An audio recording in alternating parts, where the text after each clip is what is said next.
여러분 안녕히 주무셨습니까? 참 좋은 아침입니다. 우리 2015년 7월 10일 금요일 말씀으로 드린 오늘의 번제 함께 합니다. 레위기 27장 1절부터 34절까지 말씀으로 같이 합니다. 오늘 레위기의 마지막 장이 되겠습니다. 우리는 1절부터 8절까지만 같이 읽겠습니다. 시작.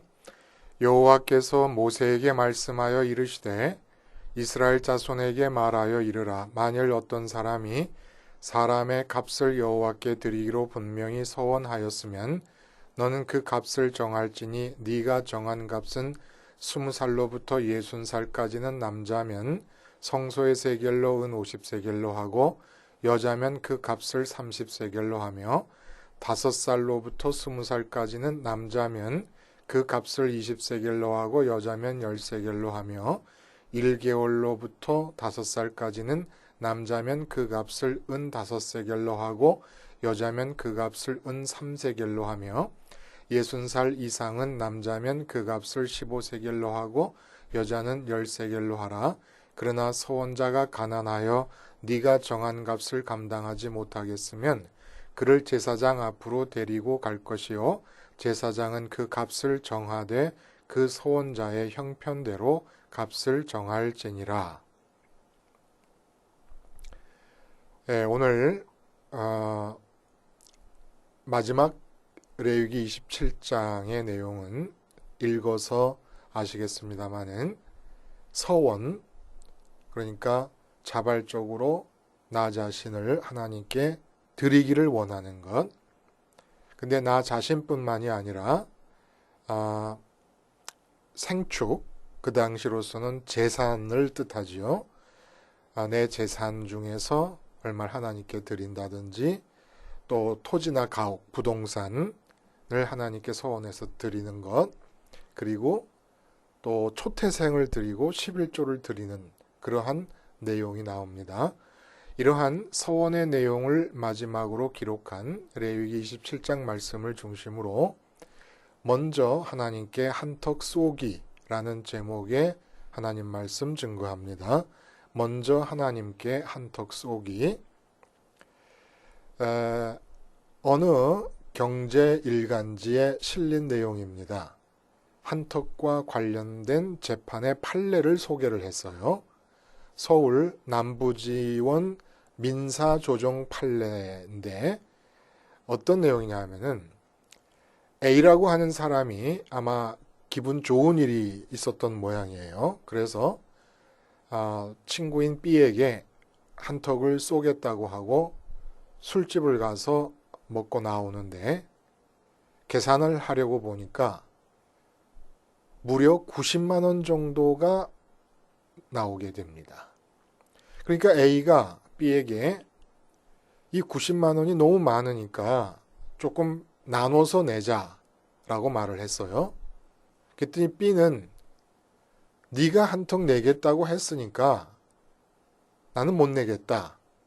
그래서 다투게 됩니다. 이거 뭐 한턱 내겠다고 하는 기쁜 마음으로 시작됐던 일이 이상하게 꼬여가요. A가 너무너무 화가 나가지고 그렇지 않겠어요? 한턱 내겠다고 했지만 90만 원이나 나올 줄은 몰랐던 모양이지요. 그럴 줄 알았으면 이렇게까지는 아마 안 시켰을 거예요. 좀 나눠내자 그러니까 빠둑빠둑 어기면서 안 내겠다고 네가 한턱 내겠다 했으니까 네가 다 내라 그러니까 화가 나가지고 경찰에 고소를 해갖고 법원으로부터 재판을 받게 됩니다. 그 재판, 그 남부지원 판사님께서 판결을 어떻게 내리셨냐 하면은 한턱의 정의를 먼저 세워요. 한턱이라 함은 맨 처음 주문한 것이 한턱이니 추가돼서 주문된 것은 나눠내야 마땅하다. 이렇게 판결을 낸 겁니다. 그래서 최초로 주문한 것 20만 원은 한턱 내겠다고 했던 A가 부담하고 나머지 70만 원은 각각 35만 원씩 부담시켰다고 합니다. 웃지 않을 수가 없어요. 그렇죠? 그러니까 어떤 분은 이러한 그 기사의 글을 달아놨는데 뭐라고 했냐면, 앞으로는 한턱을 내가 낼 때는 처음 주문으로 소주 한 병과 밥 한 그릇만 주문하고, 그것만 이제 한턱 내는 거니까, 그런 다음에 계속 추가 주문하도록 하자. 그리고 내가 한턱을 얻어 먹을 때는 처음 주문 때 아예 내가 나서서 소주 한 박스와 맥주 한 박스와 고급 회코스를 한꺼번에 주문하자. 이런 댓글을 단 분도 계세요. 이거 한턱. 여러분, 사전을 찾아봤어요. 몰라서 찾아본 게 아니라 어떤 의미가 들어있는가를 좀 새삼스럽게 느껴보려고 그랬더니 한바탕 남에게 음식을 대접하는 일 이렇게 돼 있더라고요. 의미가 다 살지 않아요. 그러니까 원래 한턱 쏜다라고 하는 말은 잘못된 말입니다. 한턱 쓴다, 한턱 낸다가 맞는 말이에요. 근데 한턱 쏜다라는 말이 왜 어감에 더 강렬한 느낌이 나냐면, 쏜다라고 하는 게 화약이 터지면서 총알이 나가는 거 아닙니까? 근데 한턱이라는 것은 정말 기쁨이 터질 것처럼 생겨서 가슴이 터질 것 같이 기뻐서 내는 게 한턱이란 말입니다. 뭔가 좋은 일이 생겼어요. 기뻐할 일이 생겼는데 그게 가슴이 터질 것 같이 기뻐요. 그러니까 가슴이 터질 것 같은 마음으로 한턱을 내는 거니까 한턱 낸다, 한턱 쓴다는 어감이 약하죠. 한턱 쏜다. 대포알 쏘듯이, 총알 쏘듯이 쏜다라고 하는 게 더 맞는 건 맞아요. 이렇게 보면 사실은 늘 한턱 낼 일만 생기는 게 얼마나 좋은 일입니까? 그렇죠? 한턱 받아먹기만 해야 되는 입장. 이 불행한 거 아닙니까? 한턱 받아먹는 입장은 어떤 입장이냐? 먹어서 좋긴 하지만 한턱 쏘는 사람에게 생긴 기쁜 일을 부러워할 수밖에 없는 입장이 돼버리지 않습니까? 그러니까 한턱 쏘는 일만 늘 생긴다 그러면 얼마나 좋겠어요? 근데 이게 가능하다는 거예요. 우리가 여러분 베푼다 그럴 때는 베푸는 분들은 따로 계세요. 고귀한 분들이 따로 계시니까 우리 같은 범인들은 감히 바랄 수가 없지만 우리 범인들도 베풀지는 못해도 한턱 쏠 수는 있지 않습니까? 예? 우리같이 형편없는 인간들도 실수투성이고 잘못투성이인 인간들도 기쁜 일이 생기면 없는 돈을 빚을 내서라도 한턱 쏘고 싶은 마음은 생기거든요. 그러니까 베푸는 삶은 못하더라도 한턱 쏘는 삶은 살아야 되겠다는 거예요. 근데 어떻게 하면 그럴 수 있느냐? 그게 오늘 레위기에 답변을 해주고 있는 겁니다. 어떻게 하면 우리가 이 땅을 살아갈 때 우리가 만나는 사람들에게 항상 한턱 쏠 수 있는 마음가짐을 갖고 살 수가 있느냐? 먼저 하나님께 한턱 쏠 수 있는 마음, 하나님께 한턱 쏘고 싶은 마음이 생기면 이 땅에서 언제나 평생 죽을 때까지 한턱 쏘고 싶은 마음으로만 살 정도로 가슴이 터질 것 같은 만족과 기쁨으로 살 수 있다는 얘기입니다. 어떻게 한다? 먼저 하나님께 쏘고 싶은 마음이 생기면 그 다음에 이 땅에서는 모든 사람에게 쏘기만 하면서 살고 싶은 마음이 생긴다는 거예요. 맨날 쏘는 사람들 밑에 돌아다니면서 얻어먹고만 살면서 그거 얻어먹는다고 좋아하지 말고 맨날 축하만 해주지 말고 축하할 일이 늘 내게 있어서 축하받을 일이 늘 있어서 축하받을 만큼 기쁜 일이 내게 있어서 쏘면서만 사는 삶. 요게 가능하다는 얘기입니다. 오늘 레위기 마지막 절 34절을 보면 이것은 여호와께서 시내산에서 이스라엘 자손을 위하여 모세에게 명령하신 계명이라 이렇게 나오는데 우리가 앞에 봤던 26장 마지막 46절에도 똑같이 나옵니다. 이것은 여호와께서 시내산에서 자기와 이스라엘 자손 사이에 모세를 통해 세우신 규례와 법도와 율법이니라. 근데 이 26장에 나오는 이 규례와 법도와 율법이니라는 레위기 1장부터 지금까지 전체를 다 말하는 거예요. 근데 일단 끝난 거 아닙니까? 레위기의 내용이 26장 마지막 절로 근데 27장에 또 붙어버리니까 학자들은 이 27장은 부록이다 이렇게 얘기를 해버려요. 왜냐하면 26장에서 이미 내용이 끝났는데 또 갖다 붙인 거니까. 근데 이건 부록이라고 말하면 의미가 많이 이게 왜곡된다는 것보다 약해집니다. 이거는 이미 맞춰진 메인 바디가 있고 거기에 첨부된 부록이 아니라 27장은 독자적으로 중요한 내용을 담고 있는 장입니다. 그러니까 저는 어떻게 불리냐면 부록이 아니라 1장부터 26장까지 레위기 1권이라고 얘기하고 이 27장 하나만 레위기 2권이라고 말하는 게 옳다 보는 거예요. 앞에 있는 내용 전체의 무게와 27장 하나의 무게가 평형을 이룰 만큼 중요한 내용이다 이겁니다. 이건 부록이 아니에요. 부록이라고 말하기에는 내용의 중요함이 결코 어울리질 않습니다.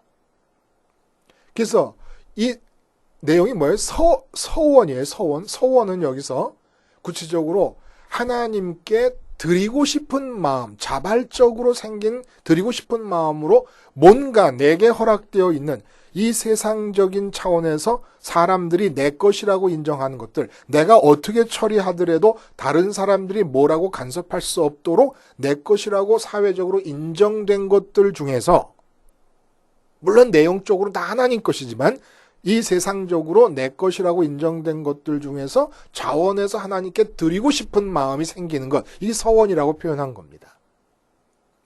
그러니까 앞에 1장부터 26장까지의 내용과 다른 것은 앞에 부분에서는 정언적인 명령, 정언적이라는 것은 뭐 따지고 뭐 이게 옳으냐 그르냐 뭐 논의하고 이런 게 아니라 하나님께서 결정해가지고 주신 말씀들이에요. 이건 무조건 따라야 되는 의무 규정들입니다. 근데 이 27장의 내용, 서원의 내용, 하나님께 드리고 싶은 마음, 이걸 저는 지금 한턱 쏜다라고 하는 마음으로 표현하고 있습니다. 왜 한턱 쏜다라고 하는 마음으로 표현했는가는 이제 나타나겠습니다만 어쨌든 이것은 전혀 다른 거예요. 그러니까 27장의 내용은 계명이라고 하는 말씀을 34절에 하시긴 하셨지만은 근본적으로 이거는 정언적인 명령, 하나님께서 의무로 주신 명령이 아니기 때문에 서원은 행하지 않는다 그래서 범죄가 성립되는 건 아닙니다. 그래서 이 땅에서 나 자신과 생축, 가옥과 토지, 그리고 생축의 초태생, 그리고 수학의 11조 등을 하나님께 드리고 싶은 마음을 오늘 표현하고 있는 거예요. 27장에. 근데 이 내용이 앞에 26장까지의 내용과 거의 무게가 동일할 정도로 중요한 내용이라 이겁니다. 왜 이렇게 중요하냐? 앞에 1장부터 26장까지 하나님께서 이거 하라 제사법부터 해가지고 정결법이다, 또 생활에서 지켜야 될 모든 법들 이런 걸 다 얘기를 해주셨습니다. 이런 모든 것들이 다 충실하게 이루어지면 어디에 도달하는 겁니까? 거룩함에 도달하는 거예요. 거룩함. 거룩함이라는 게 뭡니까? 더 이상 구분되어서 좋은 상태. 그러니까 좋은 상태를 향하여 구분되어 가다가 더 이상 좋은 상태가 없을 만큼 최종적으로 좋은 상태에 도달한 것이 거룩입니다. 그러면 최종적으로 좋은 상태에 도달한 이 거룩함이 나의 현재 상태가 돼버리면 그 거룩함의 상태에 도달한 증거가 어떻게 나타납니까? 한턱 쏘고 싶은 마음으로 나타납니다. 한턱 쏘고 싶은 마음으로. 근데 이 거룩함이라고 하는 말 뜻처럼 최고로 궁극적으로 좋은 상태에 도달했는데 그 내용이 뭐예요? 하나님이 내 마음 안에 들어와서 하나님의 존재로 충만해지는 겁니다. 영이신 하나님의 존재가 충만해질 때 만족과 기쁨이 생기는 거예요. 이 이상 축하받을 일이 없고 이 이상 경축일다운 경축일이 없다는 거예요. 가장 좋다. 가장 해방이 돼서 좋고 내가 사업에 성공해서 좋고 다 좋은데 그 좋은 일이 다 있는 가운데 더 이상 좋은 일이 없을 만큼 최종적으로 좋은 상태가 하나님으로 내 마음이 만족된 상태고 그게 바로 거룩함이라는 겁니다. 그러니까 이렇게 우리가 사업이 잘 되고 우리 자식이 좋은 인류대학을 들어가도 한턱 낼라 그러잖아요. 근데 그런 것들은 비교가 안 될 만큼 궁극적으로 좋은 상태에서 기쁨을 누린다 그러면 나타나는 증거가 뭡니까? 한턱 쏘고 싶은 마음이 증거라는 겁니다. 그러니까 1장부터 26장까지의 모든 내용이 잘 지켜졌는가 안 지켜졌는가를 뭐로 아느냐 하면 내가 하나님께 쏘고 싶은 한턱 쏘고 싶은 마음이 생기느냐 안 생기느냐를 갖고 알 수 있다는 얘기입니다. 그게 안 생기면 아직 1장부터 26장까지 거룩함에 도달하기 위해서 제시한 말씀들이 지켜지지 않고 있다고 하는 증거라는 겁니다. 그러니까 26장까지의 모든 말씀의 실효성을 검증하는 방법을 27장에 제시하시고 계시는 것이에요. 여러분, 그래서 이제 어떤 내용들이 지금 나오고 있습니까? 예를 들어 자기 자신을 드린다. 근데 이미 자기 자신을 성전에 하나님께서 임재하시는 성막을 위해서 드리려고 해도 레위인들이 다 있어요. 레위인들이 있어서 다 일을 하고 있어요. 그러니까 어떻게 드립니까? 나 자신이라고 하는 것의 가치를 돈으로 환산해서 성전에 드립니다. 그리고 가축과 토지를 드립니다. 그리고 이 11조를 드리고 초태생을 드립니다. 사실은 우리가 앞에서 어떤 내용을 다뤘었냐면 하나님께서 주신 선물들이 있는데 그 선물들로부터 자유한 것이 선민이 참 자유다 이런 얘기를 했어요. 왜 자유합니까? 이 땅에 있는 좋은 것들 아니에요? 하늘에 계신 하나님을 선물로 쥐기 위해서 이 땅의 선물들로부터 자유한 것이 선민입니다. 다 버렸던 것들이에요. 그때는 왜 버립니까? 마음에 지성소 안에 하나님 말고 다른 것이 들어와 있는 것을 허용치 않기 위해서. 그래서 그것들에 대해 죽고 다 죽었어요. 좋은 것들. 나 자신의 목숨이 귀중하고 좋고 생축이 귀중하고 좋고 부동산 토지와 가옥이 중요하고 다 그런 거 아닙니까? 근데 그것들에 대해 죽고 하나님께로 가서 하나님으로 배부름이 일어났습니다. 기쁨이 생겼습니다. 그랬더니 이 기쁨이 가슴이 터질 것 같은 기쁨 때문에 어떤 마음속에 한턱 내고 싶은 마음이 생긴 거예요. 한턱 내고 싶은데 뭐로 냅니까? 내게 주어져 있는 것들. 세상 사람들, 내 마음에선 그것들에 대해서 죽었지만 세상 사람들이 내 것이라고 인정해서 내 마음대로 처분할 수 있는 것들 중에서 하나님께 드리고 싶은 마음이 생겨서 드리게 되는 겁니다. 근데 결국 이거는 아빠 생일이 됐어요. 근데 어린 자녀들이 뭐 돈이 있어야 말이죠. 그러니까 어머니가 아빠가 벌어다 준 돈 중에서 어머니 주머니에 있던 아빠가 벌어다 준 돈 중에서 얼마를 자녀들에게 주면서 이 돈으로 아빠 선물을 사라 라고 하는 것과 같은 것이죠. 이 세상에서 내게 주어진 모든 것들이 다 하나님 것입니다. 근데 하여간 이 세상의 어떤 경로를 통해서든지 내 것으로 됐어요. 그것을 가지고 아빠 거지만 원래 아빠 거지만 아빠의 기쁨을 위해서 드리는 거예요. 그러니까 하나님 때문에 마음이 기쁜 자들의 특징은 뭐냐 하냐. 이 하나님 때문에 기쁜 사람들도 계속 기뻐야 돼요. 근데 하나님 때문에 기쁨을 얻게 된 사람들의 특징은 이 땅에 있는 것들로 기뻐질 수가 없어요. 그럼 뭐로 기뻐합니까? 하나님 때문에 만족한 자가 더 이상의 기쁨을 얻을 수 있는 유일한 단 하나의 길은 하나님의 마음에 기쁨을 드리는 겁니다. 나 때문에 하나님이 기뻐하시면 하나님 때문에 만족한 자에게도 기쁨이 더 가중될 수가 있습니다. 하나님 때문에 만족한 자가 이 세상에서 돈 많이 벌었다고 기뻐질 수도 없고 건강하게 오래 산다고 기뻐질 수도 없어요. 왜냐하면 하나님 때문에 만족한 것은 거룩함이니까 더 이상 좋음이 없는 그런 좋음의 상태니까. 근데 더 이상 좋음이 없는 이 상태에서 기쁨이 생동감 있게 새로 가중될 수 있기 위해서는 그 나로 하여금 그렇게 만족하게 하는 그 하나님을 이번에 기쁘게 해드리는 겁니다. 여기서 본문이 기가 막힌 말씀을 하세요. 28절에 보면 온전히 바친 것이라는 말이 나옵니다. 이건 헤렘이라고 하는 히브리어인데, 헤렘이라고 하는 히브리어 뜻이 뭐냐면 없애기 위해 격리된 것, 저주받은 것이라고 하는 뜻이에요.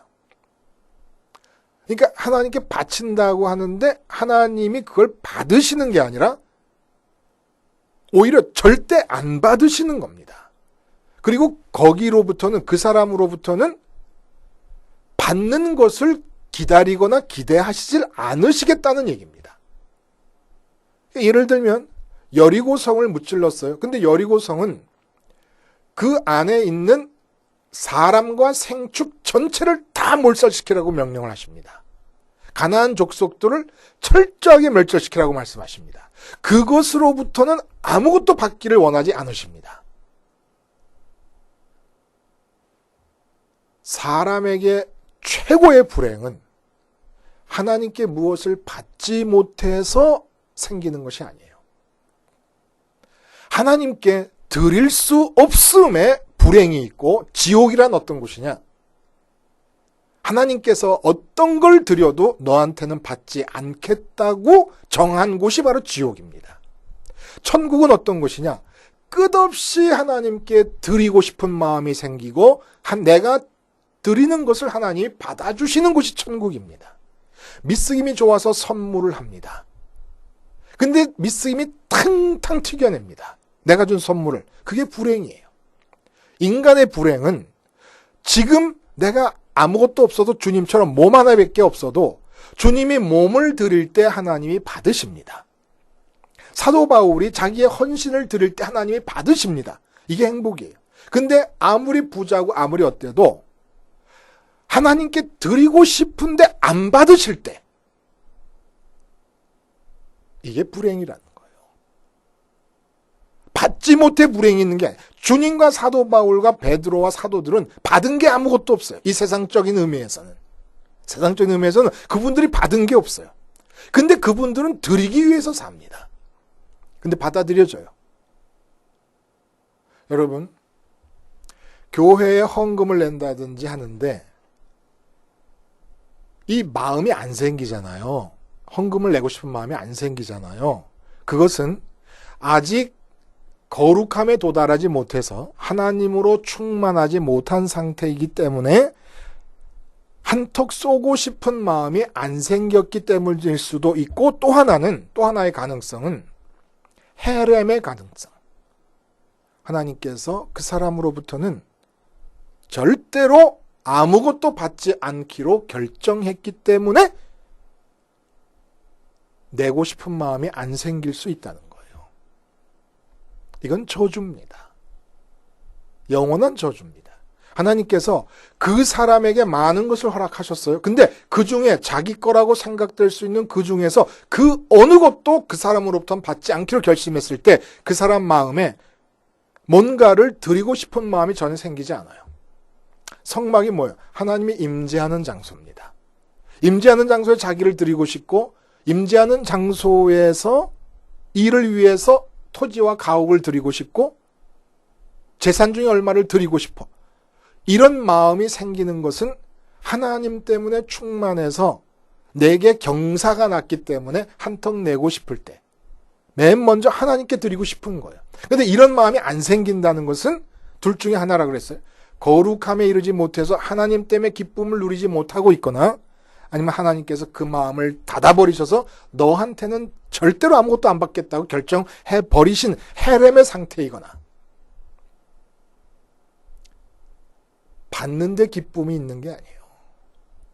받는 걸 기뻐하는 것은 절반이거나, 사람들 사회에서 받기를 기뻐하는 것은 그냥 거지입니다. 그냥 거지예요. 영적 거지의 상태를 벗어나지 못하고 있는 겁니다. 27장 마지막에 드림에 대해서 얘기를 하는 이유가 바로 거기 있는 거예요. 근데 조금 다른 게 있어요. 뭐가 다른 게 있냐면은, 초태생과 11조는 이건 자원에서 드리는 게 아니라 의무 규정이에요. 의무 규정. 반드시 드려야만 되는 겁니다. 근데 서원의 얘기와 같이 나오는 거예요. 왜 그럴까? 왜 그럴까? 야, 여기 기가 막힌 의미가 있습니다, 여러분. 엄청난 걸 드리는 거예요.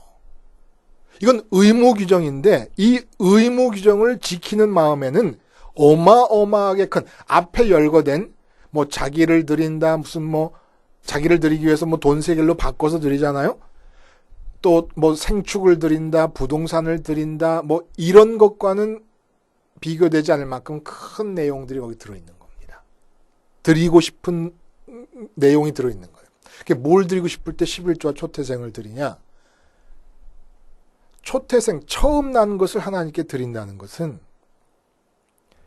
그 뒤따라오는 모든 것을 다 자원해서 하나님께 드리고 싶을 때 초태생을 드린다 하는 그런 의미가 있는 겁니다.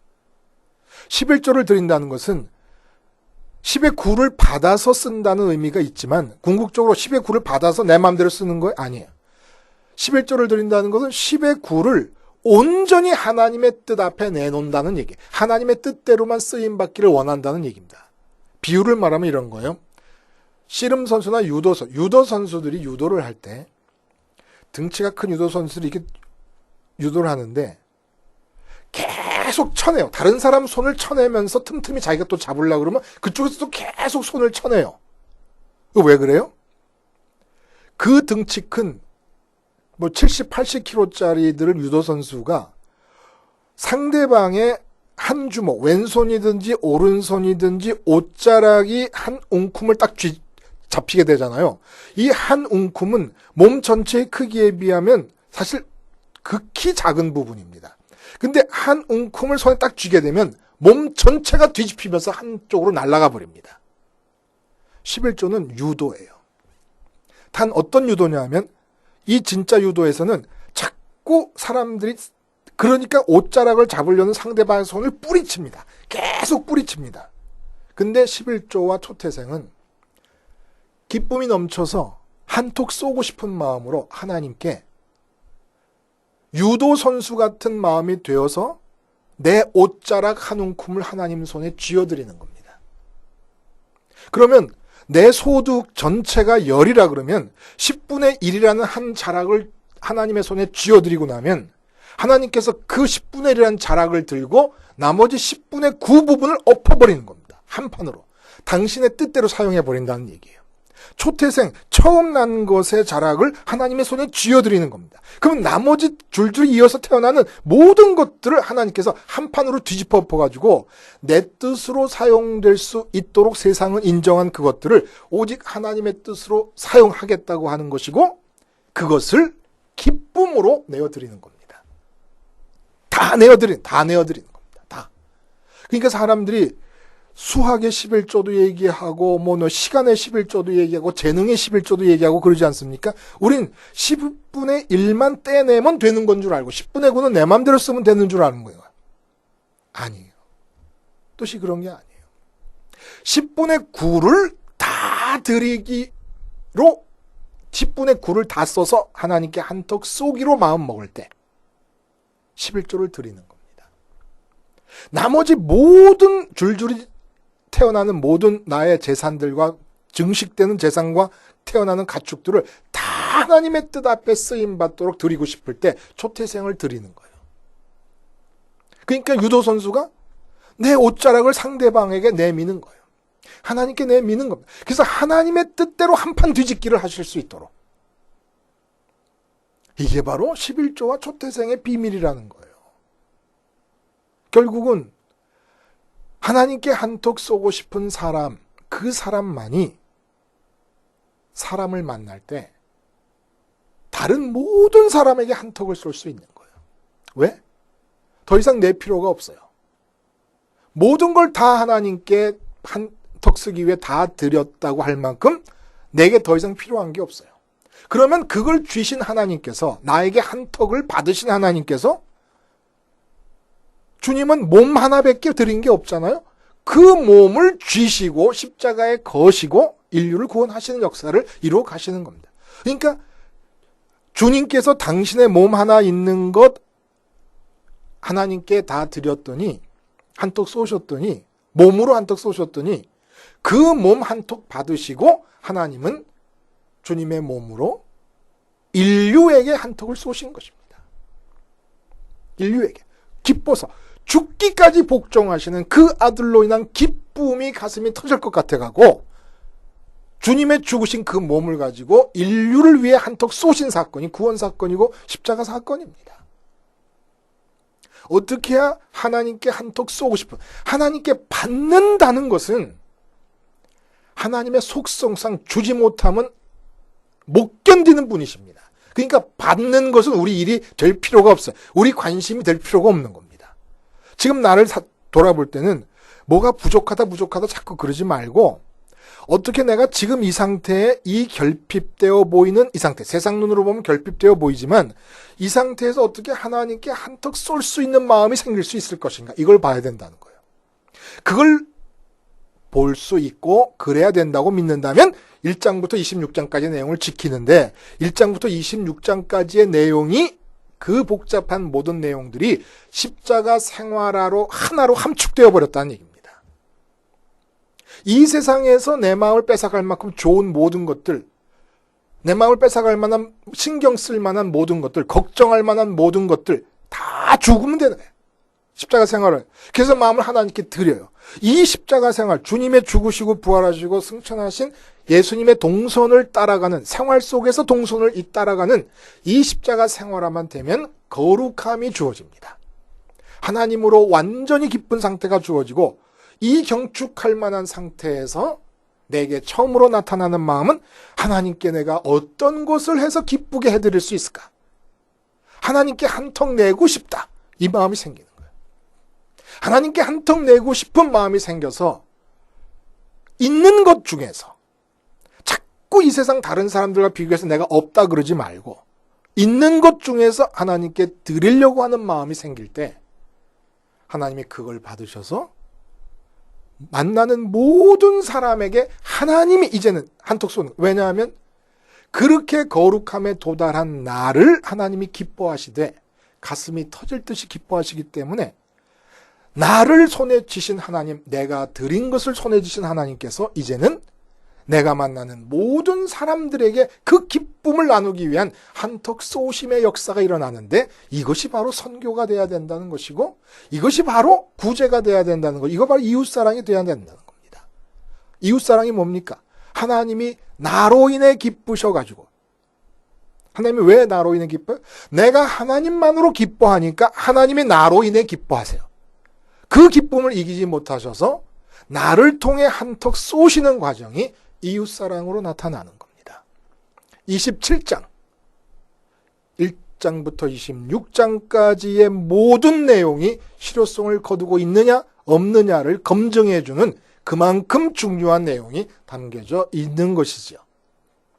하나님께 먼저 한턱 쏠 수 있는 마음이 될 때까지 십자가 생활화를 하고 십자가 붙잡고 기도하면서 하나님만으로 기쁘고 만족한 거룩함에 도달할 수 있게 되기를 바랍니다.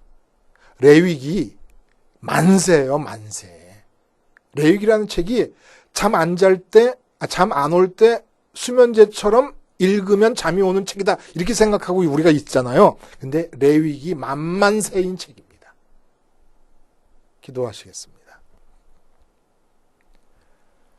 하나님 아버지, 주님의 십자가 사건을 미리 다 함축하여 보여주고 있는 레위기를 우리 손에 들려주신 은혜를 감사드립니다.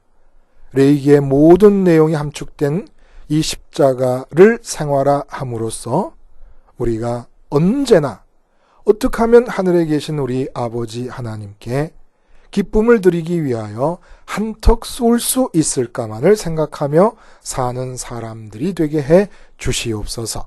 예수님의 이름으로 기도하옵나이다. 아멘.